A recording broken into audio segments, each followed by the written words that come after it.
مشاهدينا الكرام، يسعدني ويشرفني أن أرحب بمن تعلقت قلوب ملايين البشر بحبه وحب موهبته، وهو لم يخيب أمالهم قط، بمن لم تقتصر أهدافه في الملعب فقط، بمن سجل أغلى أهداف جيله في نهائي غانا ضد الكاميرون عام 2008.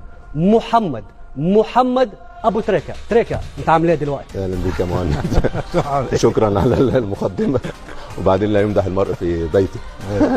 حبيبي كابتن، تستاهل كل خير، ودائما ان شاء الله القدوة الحسنة لنا، ونحن دائما نتعلم منك. ربنا يشحك. طيب، على أحلى مقدمة في تاريخ استوديوهات بين سبورت. وهل يجود الزمان بلاعب مثل محمد أبو تريكة؟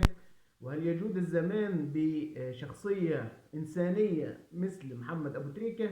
محمد أبو تريكة يعني الإنسان، محمد أبو تريكة اللعيب الكبير، محمد أبو تريكة اللي بيشرف أي مكان، محمد أبو تريكة اللي بيساند القضية الفلسطينية، محمد أبو تريكة اللي بيساند المظلومين في غزة، محمد أبو تريكة اللي ليه مواقف كتيرة وكبيرة. محمد أبو تريكة يستاهل أكتر من كده بكتير. مقدمة بسيطة لكن لها معاني كبيرة. شكرا مهند الجاني على مقدمة رائعة للنجم الخلوق ومحبوب الملايين، أمير المحبوبين، محمد أبو تريكة.